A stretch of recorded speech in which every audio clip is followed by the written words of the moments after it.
Live streaming is on. And hello, everyone. Welcome to this Q&A. It is one of the most crowded of the weekend, but for a very good reason, and hopefully it will get more crowded in a little bit when Stephen Brodsky joins us. We are expecting him any minute. He was the last to be revealed of the amazing artists that are participating in this latest volume of the songs of Townes Van Zandt, already revealed on Friday and yesterday. Were Amen Ra. We have Colin with us. Hello, Colin. How are you? Hey. And Marissa Nadler was revealed to be one of the other two. Hi, Marissa. How are you? Hey. It's wonderful to have you guys here. And while we wait for Stephen, since we have a series of questions to pose all of you, I can start by the two of you. I think we'll start by Marissa because I think it's really nice that we finally have a woman in a predominant role in these collections.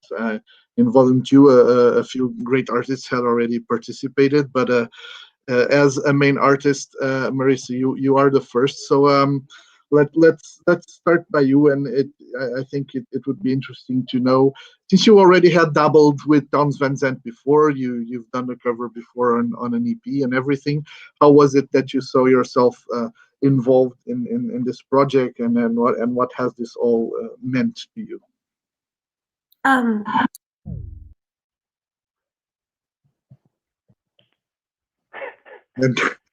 there she went. I think it was too much emotion on our part, and that let the connection down. Too much info. Yes, some technical troubles. Marissa will join us in a minute, hopefully. Something happened on her end, probably. There she is again. Hello. Hi. Sorry, my internet just dropped, so. Okay. I was about to say something. It was just like. It was perfect timing. You just started talking and. Did I freeze let's in a go. weird way? Let's see. Yeah, I had done a Townes cover in my early career when I was younger and had a different kind of style, and I guess wish I could make that disappear from the internet, but it was really great to be able to revisit his work as like an adult, musician with like my voice more in tune with like a way that I could represent, whatever. So I had a lot of fun doing these, and had Milky Burgess, who has been at Roadburn before, play some guitar and keys on the tracks, and I recorded them myself, and Yeah. I must say, and apologies to all the other participants, your version of Waiting Round to Die is for me the absolute highlight of this collection. It's one of my favorite Townes songs, and your version just absolutely nails it. So do you have a favorite of the songs you performed, and how was the choice of those songs in the first place?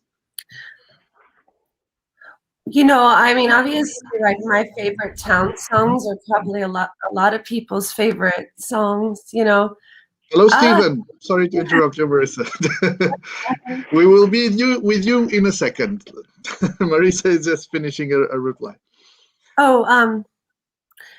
Yeah, I guess I picked songs that I thought maybe weren't gonna get covered. So like Quicksilver Daydreams of Maria is one of like those deep cuts that's kind of like this floating carousel of a song, and Waiting Round to Die is very anthemic. I mean, we can all relate to that at one point or another in our lives. It's like the human condition batters us all.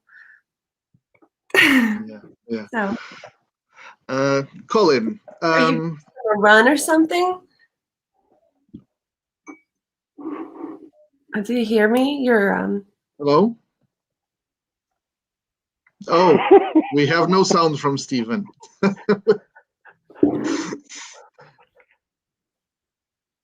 And you have in the bottom corner or something.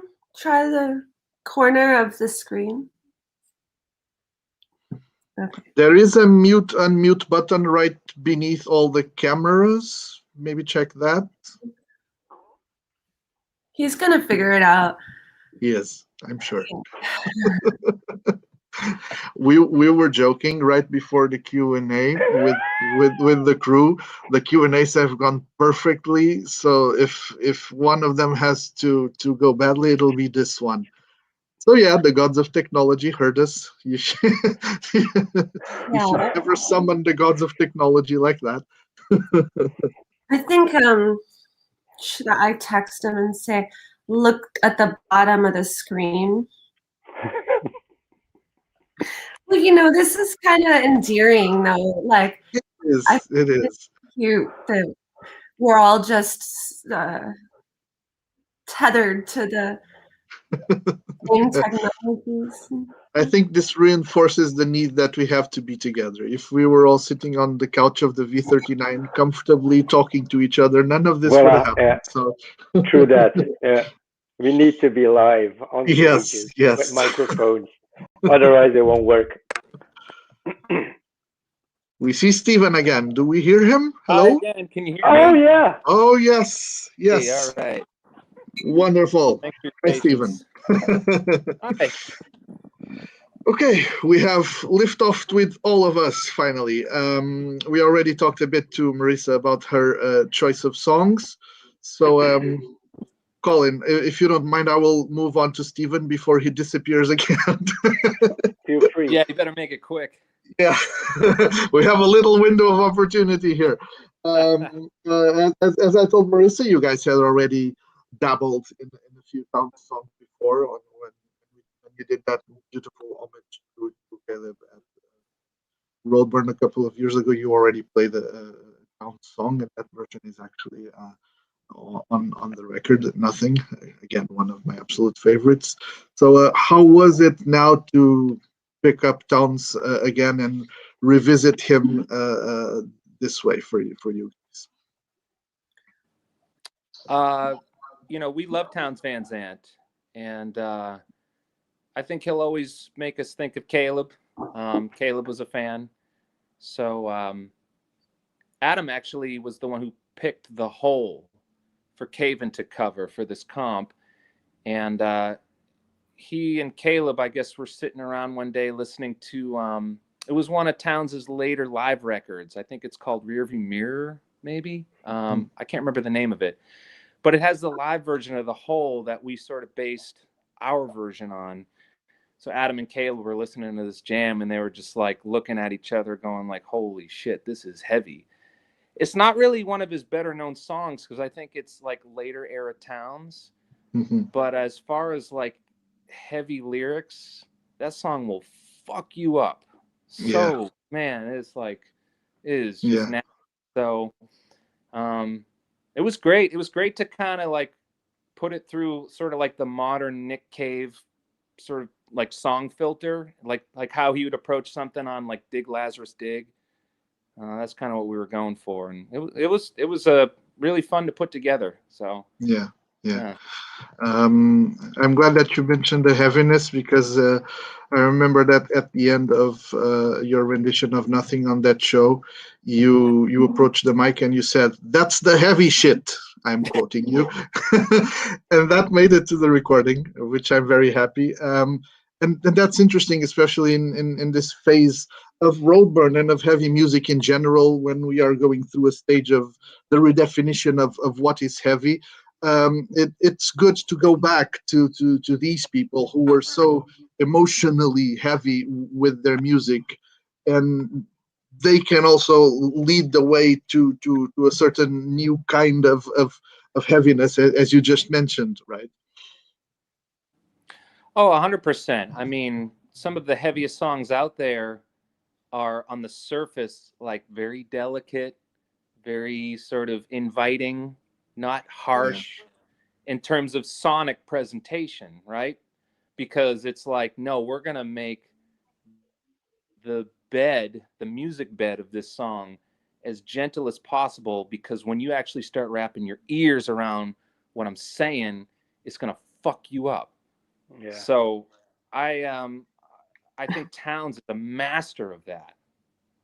Yeah. Okay, Colin, finally, your turn. As far as I know, you guys had never, at least publicly, done anything with Townes' songs. So how did you see yourselves involved in this, and how did you decide which songs to pick and to perform? Yeah, we hadn't covered a song. We haven't done a lot of covers in the 20 years. But as Ansgar asked us, we knew Townes, his work, obviously, and it was really nice for us to have the opportunity to like dig in there and see how seemingly easy songs aren't really easy, and it was. Like you said before, they're heavy songs, and we went looking for the songs that like told pretty much the same story or were in the same world as what we normally make, because we feel comfortable in that sphere. So it was really nice. I had covered a song with Scott Kelly once, Tecumseh Valley on a tour. We did that, but for us, that was the first time that we did it. Yeah. Of course, this is the third volume. There was already the first volume with, as you mentioned, Scott Kelly and Steve Von Till and Wino, and the second volume had Mike Scheidt, John Basley, and Nate Hall, with participation from Katie and Stevie Floyd and Dorothea Cottrell. Marissa, did you take any particular reference from the two volumes that were done already? Did you hear anything that was important in the way other artists had covered it, or did you approach it from your own particular angle? While I love the other volumes, I never really approach anything based on other people. So I have a really deep connection with Townes' music from about the age of 17. I was my first year of art school, and my first boyfriend played him for me, and I was like, what is this? It was like really raw. I grew up in the 80s and 90s, so it was very deeply cutting. So I just picked songs I really wanted to sing. I used to do Tecumseh Valley live a lot, but I always forgot the last verse. Like, he's challenging live because there's a lot of important verses in those songs. But no, I don't know. I just chose the ones where the melodies and lyrics grabbed me the most for a stripped down representation in a home recording setup. Mm-hmm. Mm-hmm. Yeah. Are you happy with the way this series that is already on the third volume, as we said, has kind of made Townes an influence to an audience that might not even have much contact with him? Do you think that's an important thing to do with some old artists that might not have had the recognition they deserved during their lifetime, like Townes? Yeah, he's like the Van Gogh of cowboy country singers, like he didn't have a lot of success in his life, and it was, especially when we were growing up, it was harder to find good stuff. You had to dig for it. Like, I discovered Leonard Cohen through a Nirvana song, and like, this is just gonna be great if more people know like one of the masters of songwriting. I think it's good, right? Yeah. You've done a lot of covers in your career. Is it an important means of expression for you, that particular format? Keeps my toes wet, or whatever the expression is. Like, you can't write songs all the time. Like, I'm on my 10th album, and I've used it as a way to refine my skills and pay homage to other musicians in the process. Mhm. Yeah. Stephen, as you guys have mentioned, Caleb seems to have been the big Townes fan among you. How is your relationship with Townes and also other singer songwriters? If this is a kind of a thing that you delve into. You talking to me? To Stephen, I was referring to Stephen. Well, I'm done. Yeah, because But you you can froze any for a time as second. well. No, it just the internet connection froze. Right. Okay. So actually, Colin, you were mentioning playing the song Tecumseh Valley with Scott Kelly.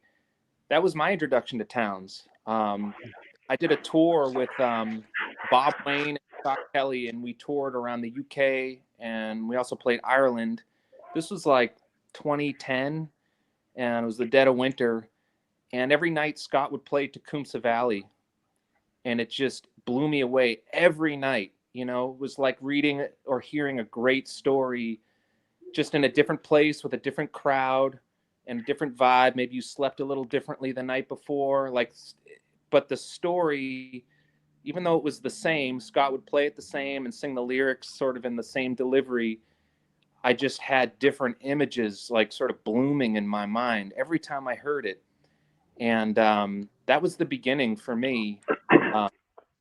And then Marissa and I, on the Drone Flower tour that we did, was it like 1 or 2 years ago? We did a version of Rake. Same kind of thing, like just getting lost in the lyrics and having like a kaleidoscope of imagery. That's how you know a song is just impenetrable, like really well written and just will stand the test of time. Yeah. I ask you more or less the same question I asked Marissa. Did you, especially since there are a couple of songs that have already been on the series covered by other people? For example, Wino did nothing on the first volume. Did you, at least for those, did you check out how they did it, or did you try to insulate yourselves from that? Oh, absolutely. Yeah, I'm a big fan of the series. I love Von Till's versions as well. Baisley, Mike from Yob, all that stuff is great. And actually, Caven worked on a version of the song At My Window. And once we got the comp tracks back from everybody else, and I started hearing the approach as a whole, I realized I was like, man, we just turned this into a Caven song.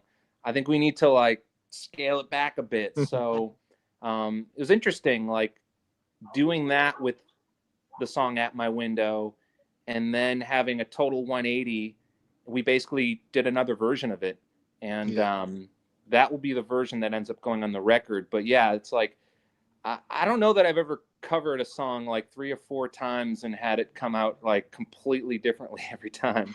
But I think it's worth the effort. So Yeah. Colin, when I was first given this Q&A to manage, I didn't know yet who was going to be on it. I knew you were going to be a guest, and I have to admit, at first I thought it would be Colin, CHVE, and not Amin Ra as a band. So how was the transition from songs that are sometimes so sparse to performing them with a band that is sometimes so full on as Amin Ra are? Well, not every one of us is on the record, so we had a minimal approach, and we even had Gilles from Oathbreaker and Rigidot helping us out on keys. He recorded the songs, but it's we're used to that world with the acoustics, you know. The acoustic shows. Yeah, definitely. So yeah. I mean, it's more a band effort. I mean, it would be weird, and I can't play guitar at all, so it helps to have a guitar player who knows what he's doing. No, yeah, but it made sense. It perfectly made sense, you know. I mean, he's a great influence to all of us here, I think. I mean, it's just awesome if you can like have good songs and just, you know, work with those. It's amazing. like an honor to cover a song like that. You know, it's Yeah. it's like fine art. I mean, you have those songs, and in its simplicity, they just blow you away. They're just perfect. You just, you know, everything you try to do with it just kind of goes further of the essence because he nailed it. Yeah. Yeah, yeah. We were actually talking before we went live of other cover versions that you have done recently. I heard today for the first time your version of Tim Buckley's "Song to the Siren," which is beautiful. I recommend everyone to go listen to that one as well. Is this as in the case of how I asked Marissa? Is this something that you have been, you know, letting seep into your art, the art of playing other people's songs, especially now in this period where you perhaps have a bit more time to play around with such things? Yeah, definitely. You know, we kept away for decades. You know, we didn't want to play covers because we felt like, you know, we can't touch that. It's not ours. You know, but dumb thought actually. You know, but with the lockdown and us not being able to rehearse, that's kind of why we like started throwing ourselves on covers because it was easier, you know, to do that from a distance. But it's super interesting, you know. It's you learn every time you do something. You learn and you get new insights into songwriting and how people approach stuff. It's really nice. Yeah, yeah. Marissa, I am curious since as we've talked, you've done your quite number of covers in your career. Is there any artist that you would like to see being done this sort of justice in a way and put them to the forefront like this by inviting other people to do covers and things like that? Is there any other artist that you like, that you would like to see having this done? Oh, tricky. I mean, there's artists like somebody like Nina Simone, for instance, who like I don't want to see anybody cover. And then I I know guess what you mean. it depends on like why I like the artist, if it's for the songwriting or for the performance. I would love to see people do a Carole King research. Like those are heavy songs to me, like Will You Still Love Me Tomorrow, or like Yeah. Joni Mitchell.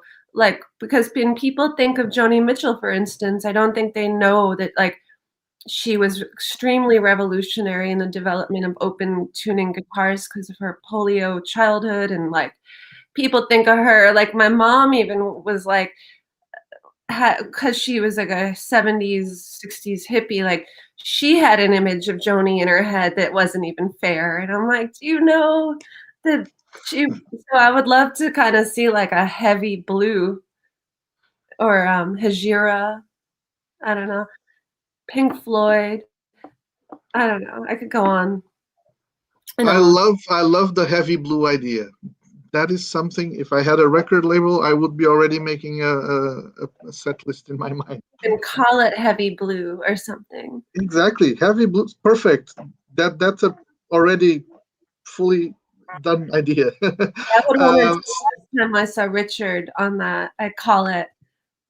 Yes, yes. We'll have to credit you. You have to be involved somehow. Start thinking of which songs you would like to do from Blue yourself, by the way. Stephen, do you have any other ideas since we've already reached the brilliant one? Yeah, that one's hard to top. I was It definitely is. thinking of Mitchell as you guys were talking, and I think that'd be great. I mean, I think that would just really sort of put the idea of how a song can be worded in a whole new way in a lot of people's minds, for the better. You know, someone who's sort of a late discovery for me in the sense that I didn't get into them until like maybe in like the last 10 years would be Willie Nelson. Willie Nelson really kind of teaches me about life, how to live life, and he does it so simply and so casually. So I think that'd be really cool to hear what people would do with some of his lyrics. And he's got the whole range, you know. He's as fucking dark as they come. He can stab you with some shit that he's spitting out of his mouth, but he can also just like really lull you into like, I don't know, some of the sweetest love songs that you've ever heard. So Yeah, I'd put him up there pretty high, Willie Nelson. That's good. That's good. I think he's another artist of whom people might not have the full picture of, right? Oh, here's a good idea. How about the band Sleep doing a cover of "Roll Me Up and Smoke Me When I Die"? I mean, this Q&A is perfectly justified already with Heavy Blue and that. We could be done right now, and that's cool. Colin, from your European perspective, maybe, do you have any good ideas also? Because this is turning out to be fruitful. It's a new world. It's a new world to us, though. I mean, we're looking into covering Schubert, you know, the classical stuff like this. I don't know, so I can't help the Sleep Heavy Blue thing, but yeah. I think one thing that this series from the beginning has highlighted is a tendency very much from our days, from the last couple of decades at most, where a lot of musicians from the heavier and more extreme side of the musical spectrum, a lot of them have moved into this singer-songwriter kind of territory and started doing their own music and covers of artists like this. Why do you think that this has happened to so many people? Why do you think this trajectory seems to be normal already? You're almost expecting some of the artists to do this. This is a question for any of you. Anyone who has any thoughts on this?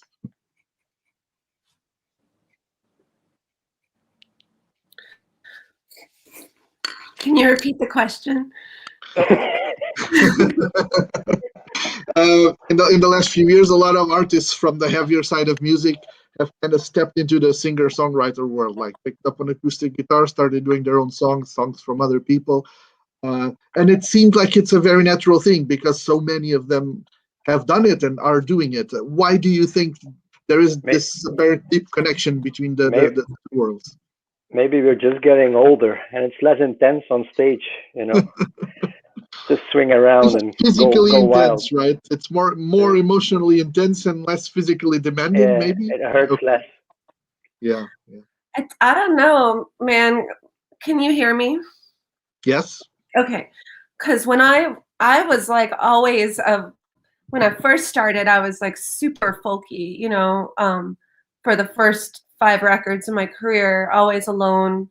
And it wasn't that cool. So now I'm like, I kind of go the other way in a way. I think people just really, from my experience touring alone for so long, and then with the bands, I think people gravitate towards emotionally raw stuff. Like, whether that's a heavy band or not, like, I got a lot of feedback, like, Marissa, I like you.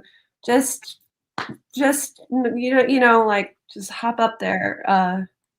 I think it's just people want to feel like a deep cut when they see music, whether it's whatever it is, whatever style, I think. Okay. Yeah. Okay, so we only have a couple of minutes left, so I'd like to go through all of you. This experience and getting into the mind and the heart of Townes and his songs, do you think it has left any marks on you as an artist, and do you see it reflecting somehow in some of your own music in the future now that you've been this deep into Townes' songs? Stephen. Yeah, absolutely. It's going to have a lasting effect on me. I think for as long as I'm doing this, and even beyond that. You know, you had mentioned just the connection to Caleb earlier, and you know, I have some really great memories of Caleb with an acoustic guitar, just playing Townes Van Zandt songs, like, you know, showing his friends a side of himself that I don't think most people outside of his like immediate circle had ever seen. And so, you know, imagining him doing that like around a campfire or something, those are really, really wonderful memories. And yeah, I mean, Townes is just like a master of the line. you know, the line just is a story in itself. The line stands on its own. The line has legs. The line can just like go anywhere it needs to in your mind, the way it rolls off the tongue. So I think about that when I'm constructing songs now. I wish I was listening to Townes like years and years ago. I mean, maybe some of my shit would be a little less embarrassing. But hey, better late than never. Yeah. I think Townes is one of those that whenever you discover him, you're late. You should have been there before. Colin, especially in your acoustic performances, will this leave scars on you? Oh yeah, I mean, he's an expert. I mean, you can only hope. It's a challenge, you know, to try and write a song that comes anywhere close to any one of them that he wrote, you know. And it's the freedom in his play as well, you know. Nothing is ever the same, but it's just so genuine and so real. It's something to be jealous about. I think it's amazing. Yeah. Marissa, might you be tempted to return to your lonely, folksy ways of your beginnings, or not? Yeah, I never really left them. Like, it's funny. I have this, like, my newest record has a lot of these like murderous ballads from a feminist perspective. Like, and one of them in particular, like I listened to Townes a lot because I started out as a folk, like I was super folky forever. So he's like always kind of with me, but I definitely think like songs like Poncho and Lefty have left a deep and lasting impression on me, and like in my attraction to story songs about other people in the third person perspective, stuff like that. Like I'm really drawn to the storytelling aspect of his writing style, where even if he's talking about his own heartbreak, it's under the guise of like these mythical characters, like Quicksilver Daydreams of Maria, very poetic and kind of almost like, what is the word?